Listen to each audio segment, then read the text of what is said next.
Hi, brother. What up, Savages? Thanks for tuning in to another episode of Savage Studios. Today we got a special guest. You might recognize him from the hit show 60 Days In, I believe on A&E. Am I correct? Yes, sir. And yeah, I followed your season pretty close, man. You actually made it all the way through, right? Yes, sir. You All the made it way all the way through. through. Yeah, there's a couple things that were notable on your season, but before we get into that, I just want to ask you because I feel like I did 10 years myself in California prisons, and I feel like people watching the show probably are always asking themselves whether or not they have what it takes to do what you did. And what was it like going in for you? Did you feel that way? Did you what were the nerves like, man? What was it like stepping in there? I think the nerves were pretty extreme. I mean, you're surrounded by all your life with all your homeboys and with the people you grew up with. Especially that you supposed to be in there yourself. But yeah, I just never got caught. I was always the one that just kind of got away or Yeah. was smart enough not to. I don't know. I just never got caught. So, but not to know, the unknown, not to actually been in there myself. That was pretty scary. I was Yeah.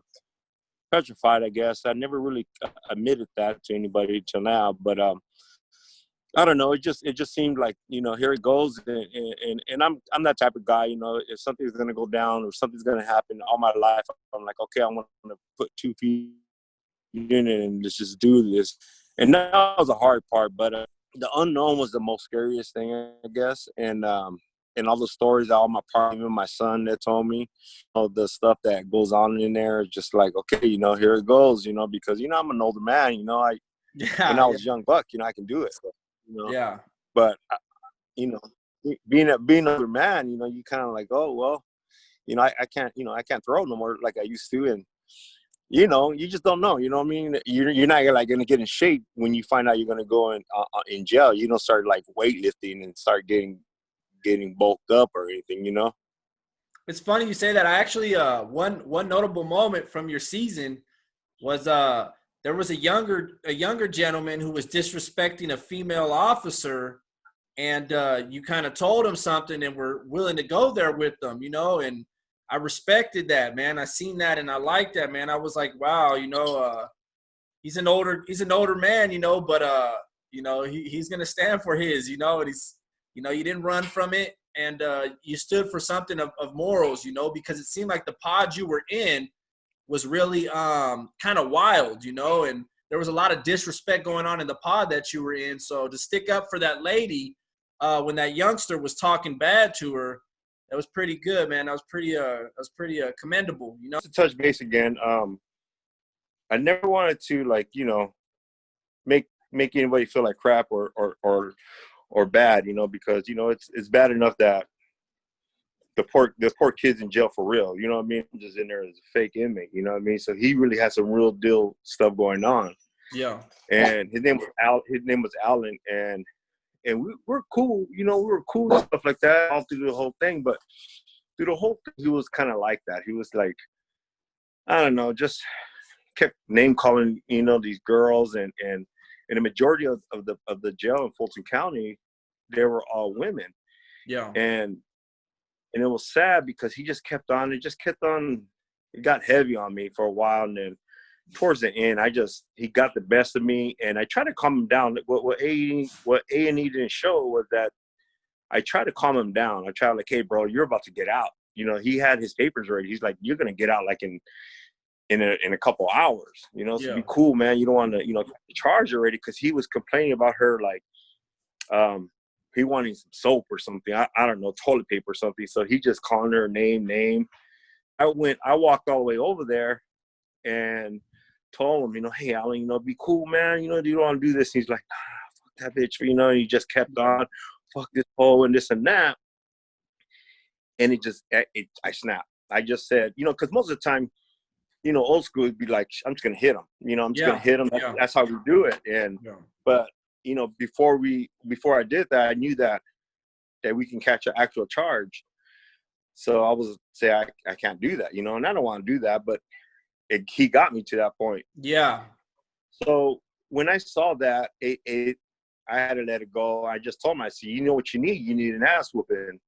And I stepped back so he doesn't knock me out on national TV for one thing, Yeah. or knock me out, period. But you go into defense mode, and that's what happened, really. So I just thought of my mom, the abuse that I went through, Yeah. and my mom went through, and any woman that goes through that abuse, I just kind of it got to me, and I just said I had to let it go, And I know that in the jail atmosphere, you don't do that, you just like whatever. Yeah. But I did, you know what I mean? So yeah, no, and I respect it. I respected it when I saw it. I know that like if it would have happened over here in Cali, it would have been a big problem. But I still respect it as a man. But on an unrelated, on a different note, I'm sure everybody wants to know, did you get rich off this damn show? No, man, I didn't get Yeah. No, man, I'm just a regular guy. Went back to my work. Yeah. A lot of these participants that go in there, they end up coming back. They lose their jobs. Yeah. They get divorced, and the majority of them got divorced, separated. You just kind of you kind of lose it, And nah, we didn't get rich, man. And trust me, it ain't. A lot of people got to understand. You're leaving your job. Okay, you're leaving your job to go do this. They got to keep up your money, household income in order to keep afloat. You know what I mean? So I'm losing my, I'm leaving. Who's going to support my monthly income? You know what I mean? Yeah. So they take that in consideration, and then they give you a little bit more on top of that, and then everything kind of start adding up. But then you don't get like $100,000. Okay. And So but if I did, I couldn't tell you anyways, because I don't want to get sued or anything. But I so could tell you. let me ask you, on a more serious note, why did you do it, man? Why did you go and take your freedom and give it away for 2 months, right? Yeah, Why did you do that? I think every man or woman that will do anything for their kids, their family, and I did that because my son's locked up. He's doing 12 years, and he's done 6 already. And I wanted to walk in his shoes. You know what I mean? Something I learned from my pops that I never learned anything else but this, only just words, but was like, don't ever judge a man till you walk in his shoes. So it's hard for me to judge my son before one, because I did just as bad as he did, or even worse. All he did was drive. You know what I mean?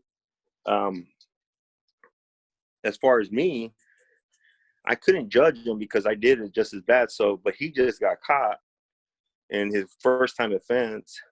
I just had to see it for myself, how lonely he must be in there, or how it feels, or what is it like, what's my son going through? What is my baby boy going through? Is he hurting? Is he lonely? Is he crying? What is it like? I don't know. I mean, I hear so many stories all my life from my partners, but when it comes to your own kid getting locked up, that just blows your mind. That's your first son. You know what I mean? So you just kind of, you kind of do anything to do whatever you got to do, protect it. Absolutely. Just like you. Congratulations on your new kid, man. That's Thank awesome. you, man. That's my baby boy. Yeah. Thank you. So just like that, you do anything. You know what I mean? You go back in there if you have to. Oh, yeah. You know what I mean? Yeah. Because you got to do what you got to do to protect them. So let me ask you. Did you get what you were looking for by going in? Yeah, I got more. I got more because it taught me a lot. It taught me a lot about myself. I could have walked out, but I kept thinking, not my son can't walk out, so why should I be able to walk out? Yeah. It taught me to stick it in. It taught me it's okay to be alone. I was the type that always didn't like being alone. You know, I always had to have somebody with me all the time, or partying with me, or something. You know what I mean? I had to be with somebody. But it taught me that it was okay to be alone. It was okay to read a book. It was okay to take time out for myself. Exactly.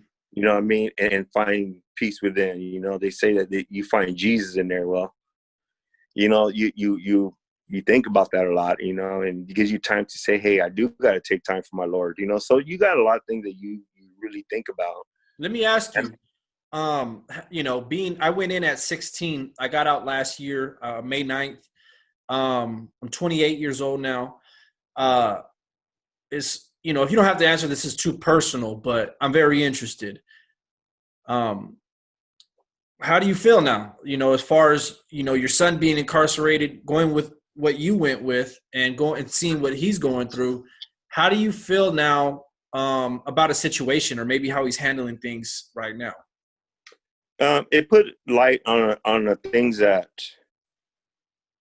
I thought that was going on in there, but then I knew what was going on. Like a lot of the stuff that showed in the show was my main purpose. Like, so he has a son out here, right? My son, and you might know more about this because you've been actually, you know, in prison.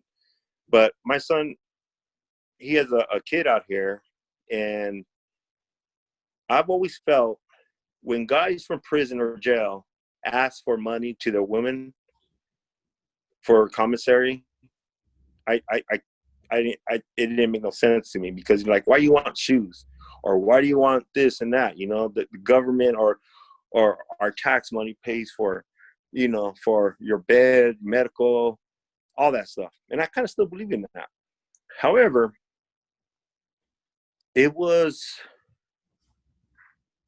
I did need money for phone calls and necessity stuff.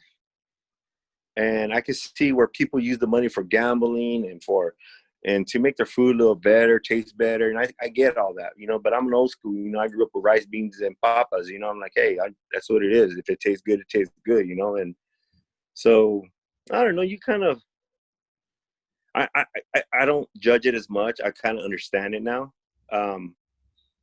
It brought a lot of uh, light on our government, how they run things, and it's sad. Yeah. It is important to vote, but it is also important to remember who you're talking to. You know, if you're talking to a young cat and you're telling them this and that, or a young little brother, and he's just young and naive, you can't be telling them fuck white people or fuck cops and this and that. You know, you gotta like inspire it to be better. You know, and if we feed these young minds these bad stuff, they're gonna come back in and they're gonna think that, you know, and it's okay to be weak.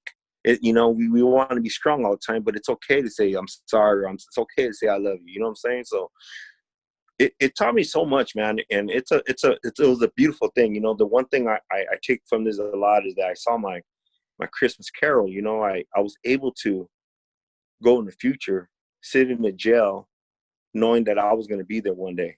And I did it, and I made that choice a long time ago, but I was able to see it, and it was amazing. You know, it's like, wow, this would have been me if I would have never made if I would have stopped gangbanging, if I would have, you know.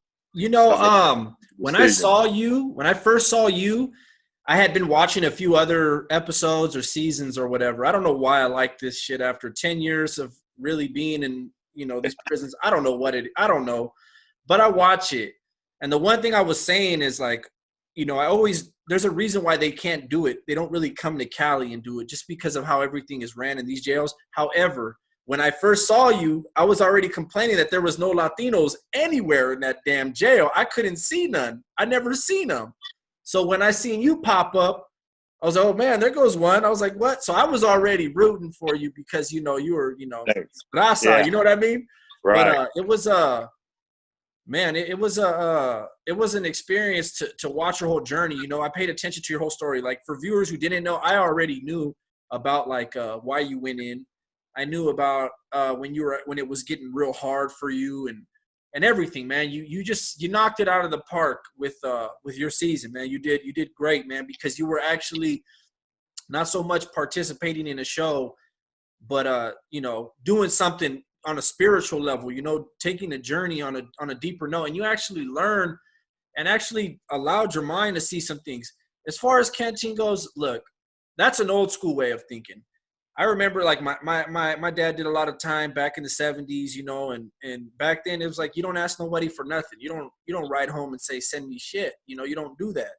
Right. Nowadays it's 2019, man. Like that's just the way it goes. It's the government got it set up. They got the phone systems, they got the package systems, they got names, they sell this, they sell that. And when you get to prison, it gets worse. And it gets worse because there's so much going on around you that when everyone else is eating and getting things sent to them and you're not, it makes you feel less than. It makes you feel unloved. And it could be set up that way, or it could just be the way it looks or the way people are sensitive and feel that way. But I know that's how, when there was times when I wasn't having nothing sent to me, because I did a lot of time in the shoe and people weren't writing me. Family was disappointed. I was getting in trouble, gangbanging while in prison, politicking and stuff like that. So I wasn't really getting that love.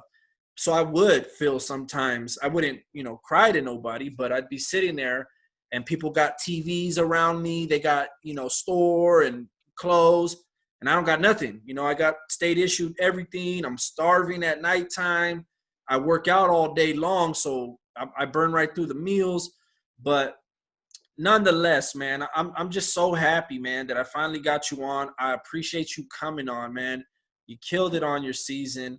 And I just want to say thanks. If there's I'm going to go ahead and cut this short right here. If there's anything else you want to add, man, feel free. And I'd love to have you on for another segment on something if you ever wanted to talk about anything else in jail or prison, because it does seem like you have, pondered a lot of stuff about how things affect other things when it comes to jail, prison, money being spent on prisons or jails and things like that. So go ahead, man. If you got anything, close with it. I got really nothing much. I just try to give much love to anybody that needs it, and congratulate them on a lot of stuff. And like you and your new boy, and just hope to feed minds that prison ain't the right thing, and it's pride ain't the right thing. Pride will keep us in, and yep. We just got to try to be get these young men to be men now again. It's hard for me to still try to be a man, because I didn't grow up with the man. So just stuff like that I try to touch on a lot, and just to watch your back and just don't be stupid, and just be mindful and think about our future, and and you just gotta think for yourself. You know what I mean? You just gotta be like, okay, this ain't right. This, we are taught love. We got to show love. We can't be hate. And I understand that. I understand the hate. But if you let that overwhelm you, then and again, it's hard. It's hard for brothers that are in there. And you go back to your old cholo days, and you're like, damn, in your pride, you start thinking about like, yeah, that's what's up. But you start like, oh, I can't say that. I gotta be cool. And so it's a lot of stuff. But yeah, we'll touch base again, brother, and and so, maybe in a better setting and stuff. So awesome. Let me ask you, what season was yours specifically? Do you know? Yes, it was season 4. It was in Atlanta, Georgia. Okay, season 4, Atlanta, Georgia, on A&E. Man, I caught mines on Hulu. You can probably catch them on all kinds of different forms of cable network TV, whatever. Check this man's season out. It was crazy. It was emotional. It was impactful. It was a good journey. The man actually stood for something and made it the whole way through. Didn't break, didn't fold. So much respect to you. Hats off to you. I'll include your Instagram in my bio if you want. And we'll go from there, brother. Once again, I appreciate you coming on, and God bless you, bro. Hey, God bless you. Thank you, man. All right, no problem.